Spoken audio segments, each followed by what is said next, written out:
राधिका का पति रवि शहर में एक ऊंचे ओहदे में काम करता है, लेकिन रवि ने ये ओहदा बड़ी ही मेहनत से कमाया होता है। सुनो जी, तुम्हारे बुआ के बेटे आने वाले हैं। कितने दिन रहेंगे वो यहाँ? क्योंकि तुम्हारी वो मौसी 3 महीने बाद अब गई है। हाँ, वो किशन आ रहा है ना, उसकी नौकरी मैंने अपने ही ऑफिस में लगा दी थी। वो क्या है ना, बड़े दिन से काम की तलाश कर रहा था। हाँ वो तो कोई नहीं, पर माँ जी ने कहा था कि मैं तुम्हें बोल दूं कि तुम किशन भैया को पहले से ही बोल देना कि वो 2-4 दिनों में अपना घर देख ले। माँ जी बता रही थी कि पहली बार जब वो हमारी शादी के लिए आए थे तो 2 साल रह कर गए थे।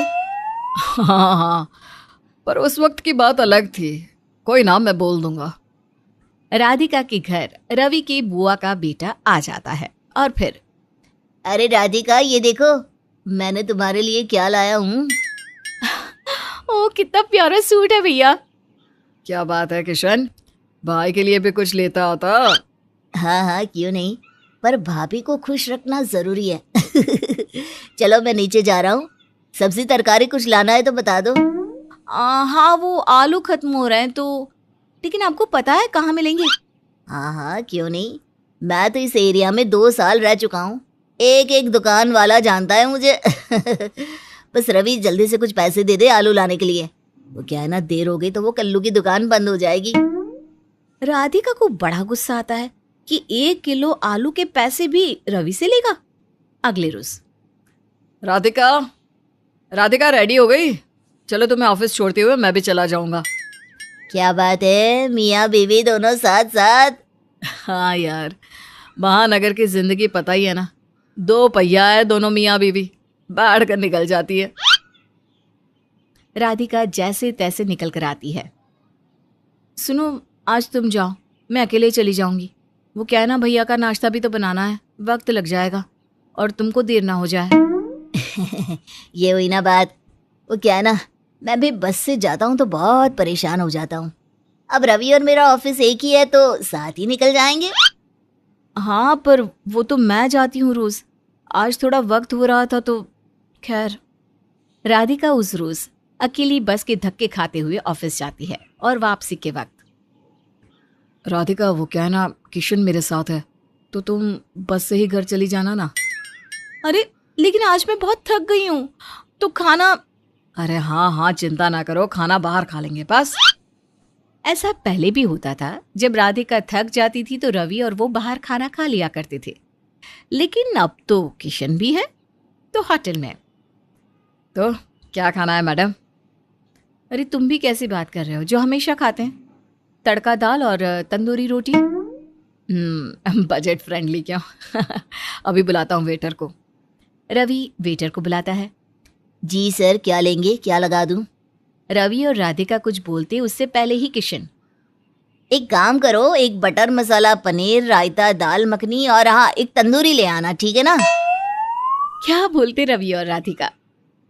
भाई अब उनकी जेब में कितना है, कैसे बचाना है, कितना खाना है, क्या खाना है, ये दोनों ही डिसाइड करेंगे, लेकिन यहाँ तो मजा आ जाएगा आज। अच्छा है, रोटी लाते रहना जब तक ना ना बोल दे, क्यों? तो जो बिल आज तक 200 रुपए का आता था, आज 2000 का था। राधिका सोचती है इससे अच्छा था कि घर में खिचड़ी ही बना लेती, लेकिन अब तो गए वो दिन कि दिहाड़ी खाने में घर में राधिका। यार ये सूट पहनकर सोने की आदत नहीं है, मैक्सी पहन नहीं सकती भैया के कारण। अरे कमरे में पहन लो ना, सुबह बदल लेना बाहर जाने से पहले। रहने दो, इतनी हिम्मत नहीं बची है, पहले ही थक चुकी हूँ। रात कुछ पहनो, सुबह कुछ पहनो। अगले रोज फिर वही हाल। किशन की डाइट रवि और राधिका को मिलाकर 2 गुनी थी। राधिका सुबह का नाश्ता बनाती, लंच बनाती, वो तो थक जाती है और फिर, राधिका चलो, ऑफिस के लिए देर हो रही है। भाई राधिका जाएगी तो मैं कैसे जाऊंगा? राधिका जो खाना नाश्ता बनाकर थक चुकी थी, वो कैसे रवि के साथ जाती, मना कर देती है। अब तो ऐश से किशन जाता हर रोज और राधिका लटक लटक कर बस से जाती। लेकिन 4 दिन बाद, देखिए आप प्लीज किशन भैया से बात कर लीजिए कि वो घर ले ले, अब मैं नहीं कर पाऊंगी। हाँ मैंने बात तो की थी, लेकिन वो कह रहा था कि सैलरी आ जाए तो वो चला जाएगा। राधिका को भी लगता है कि चलो पैसे नहीं होंगे, तभी तो आलू तक के पैसे मांगता है। वो मान जाती है। अगले दिन राधिका की सास का फोन आता है। क्या बात है राधिका, किशन गया कि नहीं? माँ, उनके पास पैसे नहीं है, तो हो सकता है। सास तो समझ रही थी कि उनके रिश्तेदार कैसे कैसे हैं, बस एक बार घर में घुसने की देर है। देख बेटा, तू ना रवि के पीछे लग जाना कि इसे दूसरा घर दिला दे, नहीं तो सालों साल ये यहीं रहेगा। राधिका को समझ में नहीं आता कि सास आखिर ऐसा क्यों बोल रही हैं। अभी कुछ ही दिन बीते थे कि अरे राधिका, वो चाचा जी का बेटा है ना सुरेश, वो भी आ रहा है। उसे भी काम की तलाश थी। तो इस बार राधिका को गुस्सा आ जाता है। क्या मजाक है ये? रोज रोज कोई ना कोई शहर सेटल होने आ रहा है, लेकिन मेरी नौकरी का क्या? हमारा घर भी हम दोनों के काम से ही चल रहा है। चल रहा है नहीं, चल रहा था। देखो, सपोर्ट तो करना होगा ना, वरना कैसे चलेगा। क्या करती राधिका? बेचारी सारे लोगों का खाना बनाती, सबके कपड़े धोती, सबके बर्तन धोती और फिर ऑफिस पे जाती। कोई समझे ना समझे, लेकिन राधिका की सास भली भांति समझती कि उसकी बहू के साथ भी वही हो रहा है जो उसके पति और ससुराल वालों ने उसके साथ किया। सास अपनी ननद को फोन करती है। कैसी है दीदी? मैं अच्छी हूँ भाभी, आप बताएं। दीदी, वो किशन रवि के पास है। अब आप जानती है ना कि राधिका भी नौकरी वाली है।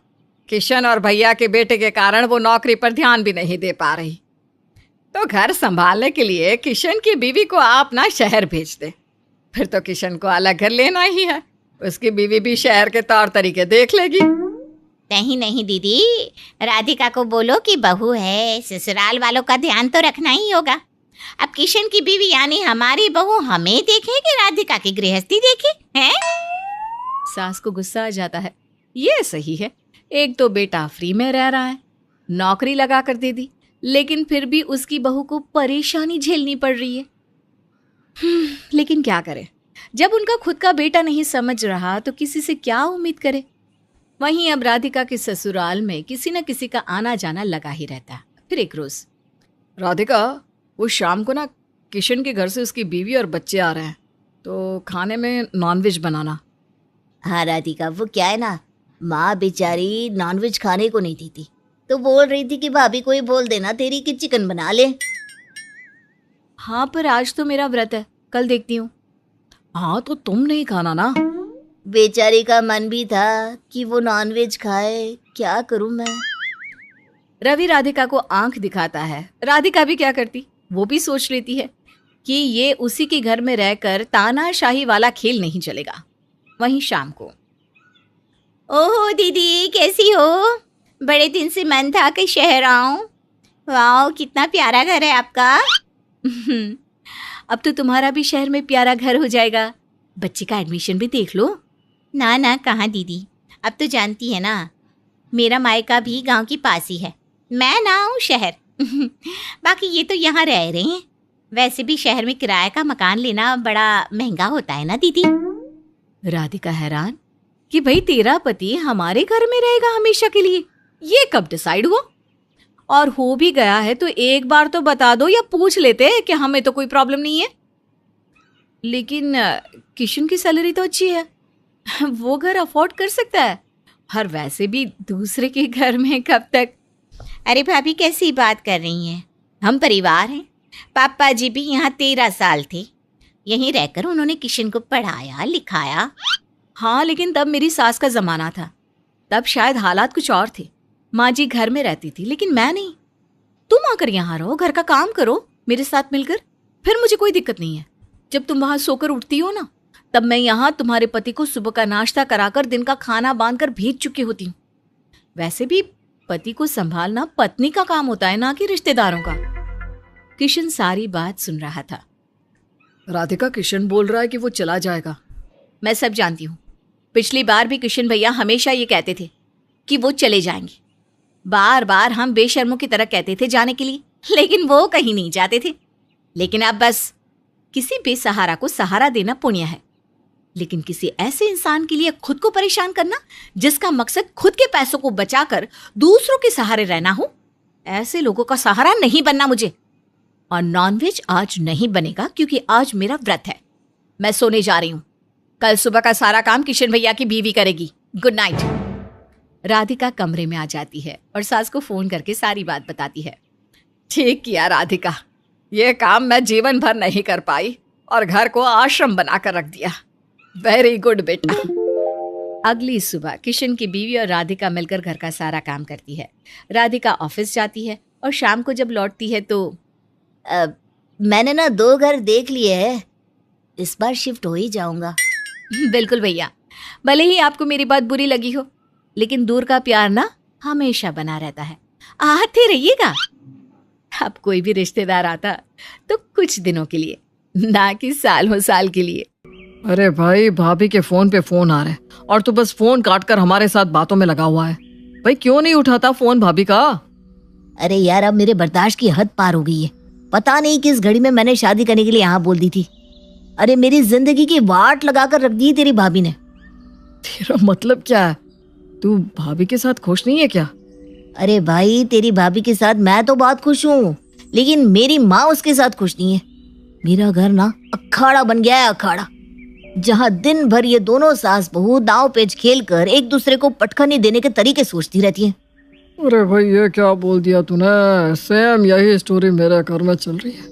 माँ मेरी बीवी को देखना नहीं चाहती और बीवी माँ को। सांप और नेवले जैसा हाल है दोनों का।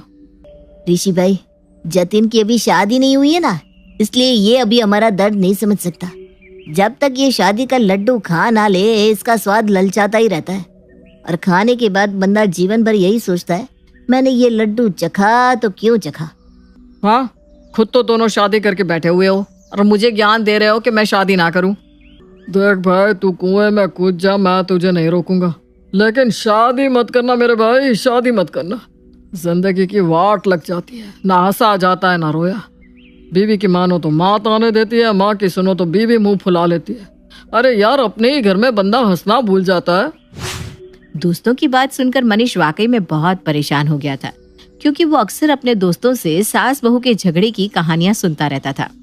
मनीष एक सॉफ्टवेयर इंजीनियर था, एक बड़ी कंपनी में अच्छे पद पर नौकरी भी कर रहा था और अपने माता पिता का इकलौता बेटा था।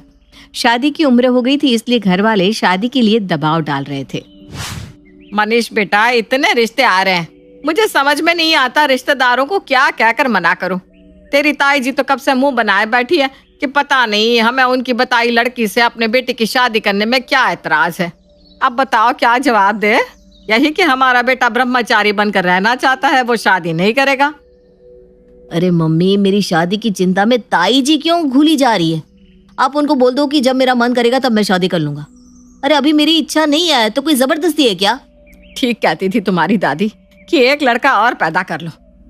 अगर आगे चलकर औलाद निकम्मी निकल जाए तो माँ बाप का समाज में उठना बैठना दुश्वार हो जाता है।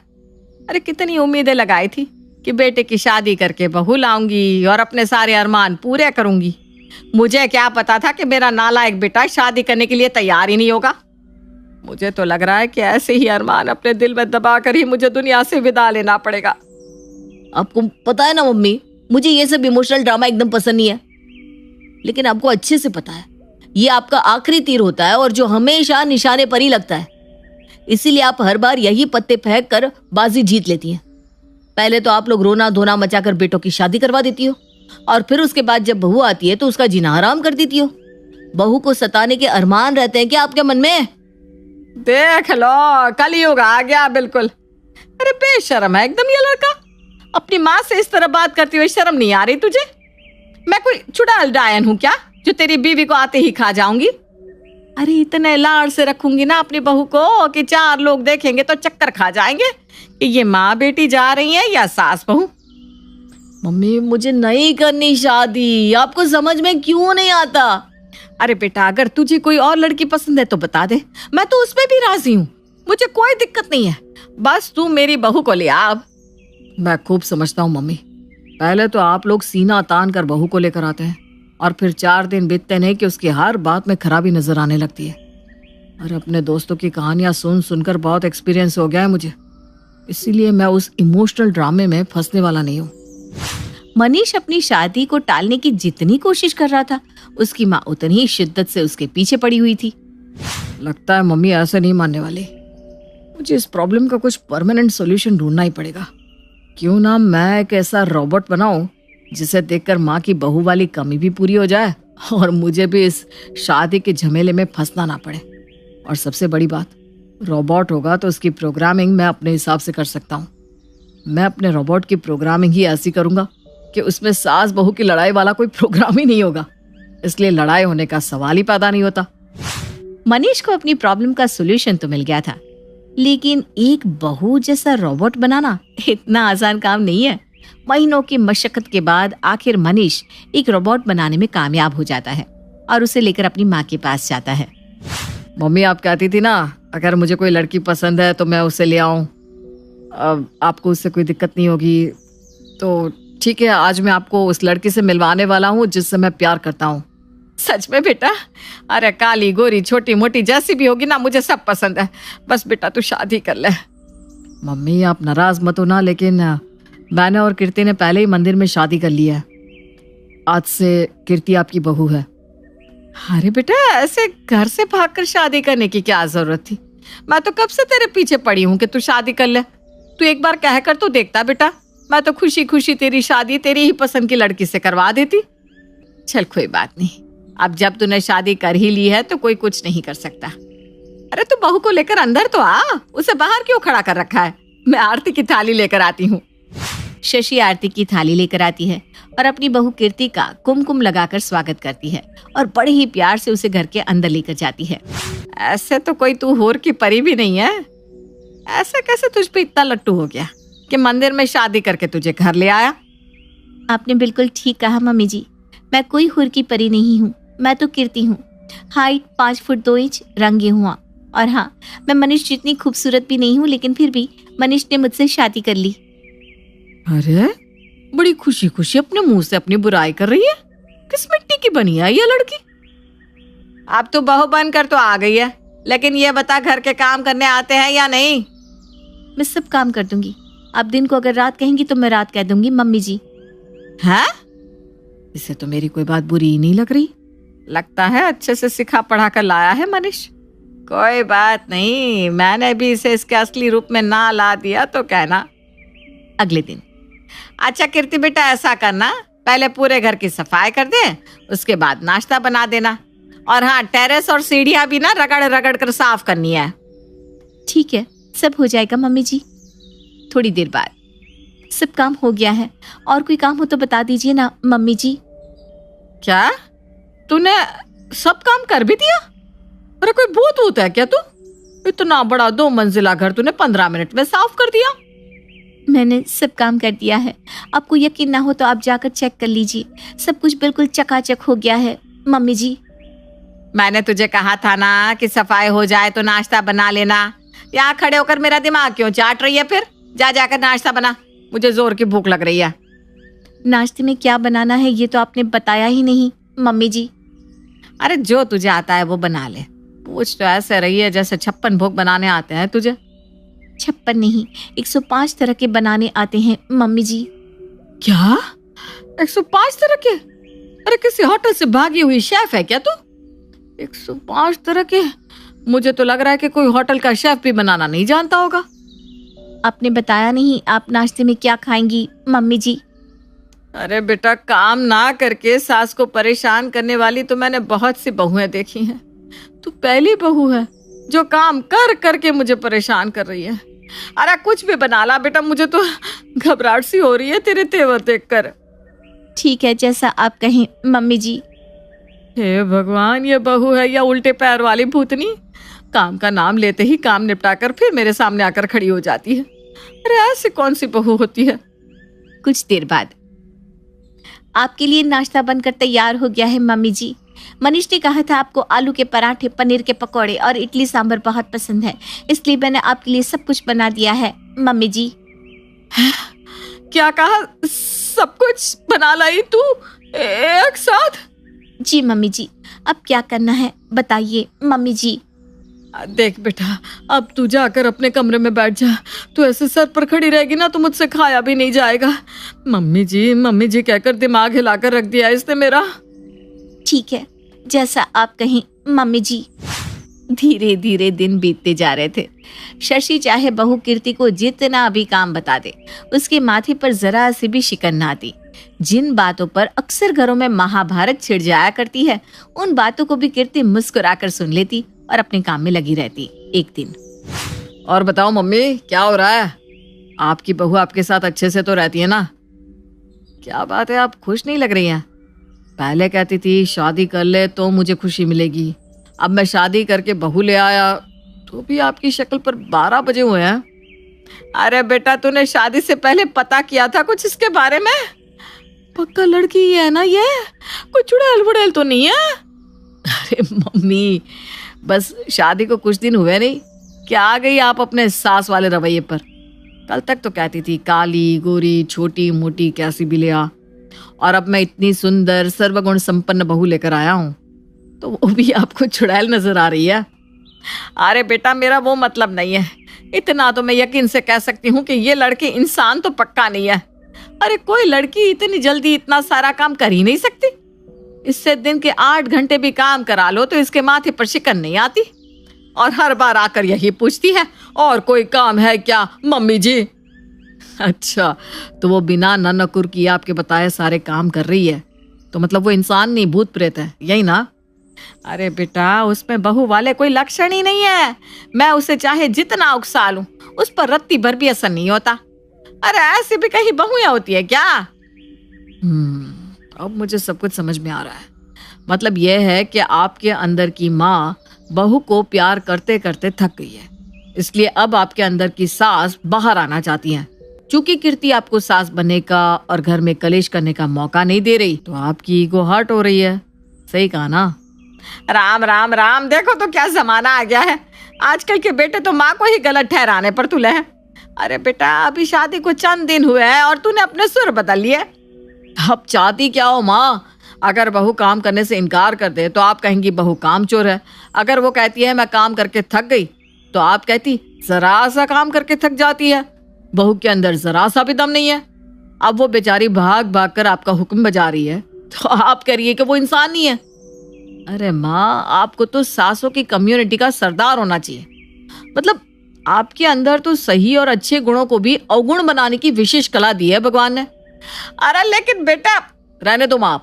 आपको नहीं लगता कि आपको उसकी तारीफ करनी चाहिए थी कि आपके कहने से पहले वो आपकी पसंद के तरह तरह के पकवान बनाकर टेबल पर सजा देती है, आपका घर शीशे की तरह चमका कर रखती है, आपकी हाँ में हाँ मिलाती है। बात तो तेरी सही है बेटा, शायद मैं कुछ ज्यादा ही सोच रही थी। अच्छा ठीक है, तू जाकर अपने कमरे में आराम कर ले। हे भगवान, आज तो मैंने सब संभाल लिया, लेकिन लगता है कीर्ति की आउटपुट स्पीड कम करनी पड़ेगी। अगर वो इसी स्पीड से काम करेगी तो आज नहीं तो कल मम्मी को उस पर शक हो जाएगा।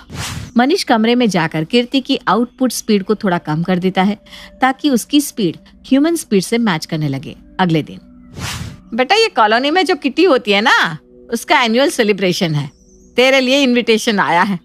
एक्चुअल में हमारी सोसाइटी में सास की किट्टी अलग होती है और बहू की अलग। अब तू भी आ गई है तो तू भी ज्वाइन कर ले बहुओं वाला ग्रुप। ठीक है मम्मी जी, किटी पार्टी में। अरे यार, मेरी सास ने तो मेरा जीवन दुश्वार करके रख दिया है। मैं उनके लिए चाहे जितना भी कर लूं, उनको कभी संतोष नहीं होता। अब तो मैंने भी जवाब देना सीख लिया है। आखिर कोई कब तक बर्दाश्त करे। बिल्कुल ठीक कह रही हो तुम सोनल।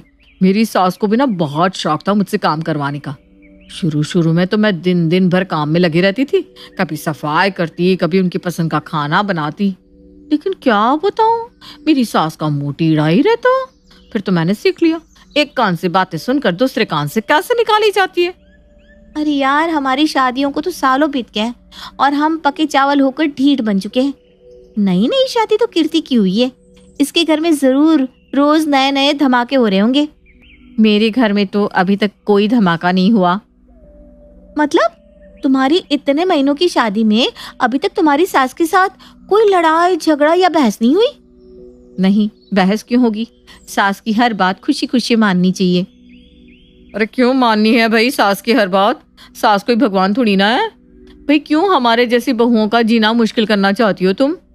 सीधी सी बात सुनो, सास अगर ज्यादा बोले ना तो बहू को सास की बोलती बंद कर देनी चाहिए। अरे कोई जरूरत नहीं है सास की जी हजूरी करने की। 2 बार जवाब दे दोगी ना तो सास अपने आप लाइन पर आ जाएगी। किटी पार्टी में होती बातें धीरे धीरे कीर्ति की मेमोरी में फीड होती जा रही थी। कुछ देर बाद पार्टी खत्म हो गई थी, लेकिन पार्टी में सुनी बातों के कारण हमारी आदर्श रोबोट बहू कीर्ति का डेटा करप्ट हो गया था। अब वो अपने फीड डेटा और पार्टी में सेव्ड डेटा को एनालिसिस करके सवालों के नए जवाब ढूंढ रही थी। अगले दिन, कीर्ति सुबह के 6 बज रहे हैं, तो अभी तक उठी नहीं? अरे भाई आओ, आकर चाय बना दो, या आज ऐसे ही बैठे रहे हम? 1 कप चाय बनाने से हाथों में दर्द नहीं होता, रसोई में जाकर खुद बना लीजिए मम्मी जी। क्या कहा? मुझे उल्टा जवाब दिया तूने? तेरी इतनी हिम्मत? मैं तो 9 बजे से पहले उठने वाली नहीं हूँ। जिसको जो बिगाड़ना हो बिगाड़ लेना। ए मनीष, मनीष देख रहे तू अपनी बीवी के रंग? बस 4 दिन की चांदनी थी, आ गई ना अपनी औकात पर। ये बहुत जी मम्मी जी कहकर मेरे आगे पीछे घूमती रहती थी, और आज मैंने जरा सी 1 कप चाय क्या मांग ली, सीधा बदतमीजी पर उतर आई। ये क्या बोल रही हो मम्मी? ऐसा तो हो ही नहीं सकता। कीर्ति आपसे ऊंची आवाज में बात कर जाए, ये पॉसिबल ही नहीं है। अच्छा, मैं झूठ बोल रही हूँ क्या? अच्छा मम्मी आप जाओ, मैं इसे समझाता हूँ। शशि के जाने के बाद, ऐसा कैसे हो सकता है? मैंने तो इसकी प्रोग्रामिंग ही ऐसी कर रखी है कि ये झगड़ा कर ही नहीं सकती। फिर इसे क्या हो गया? मनीष कीर्ति की मेमोरी को रिफ्रेश करके थोड़ी देर में बाहर आ जाता है। अरे ये क्या कपड़े पहन रखे हैं? आज से तुझे रोज बस साड़ी ही पहननी है। अच्छे घर की बहुएं ऐसे कपड़े पहनती है क्या? और सुबह जल्दी उठने की आदत डाल ले। सुबह जल्दी उठकर मंदिर में दीपक जलाने के बाद ही घर में कोई भी काम करना। मेरा मन जो करेगा मैं वो पहनूंगी। आपको साड़ी ज्यादा पसंद है तो आप पहनो, मुझे ये सब बताने की जरूरत मत करना। मैं कुछ कह नहीं रही हूँ तो क्या आप बोलती चली जाएंगी? अरे थक गई हूँ आपकी बातें सुन सुनकर। कभी कहती हो खाना बनाओ, कभी चाय बनाओ, कभी साड़ी पहनो, कभी जल्दी उठो। बहुत बोल लिया आपने, अब बस। कीर्ति ये क्या कर रही हो तुम? ये कैसी बात कर रही हो? चलो अंदर। तू चुप रहे मम्मी की चमगादड़, बोलना मत, नहीं तो मुझसे बुरा कोई नहीं होगा। कीर्ति की बात सुनकर बेचारा मनीष गहरे सदमे में पहुंच गया था, और उसे समझ में आ गया था कि सास बहू का रिश्ता ऐसा है कि उसके सामने इंसान तो क्या, रोबोट भी अपनी प्रोग्रामिंग भूल सकता है।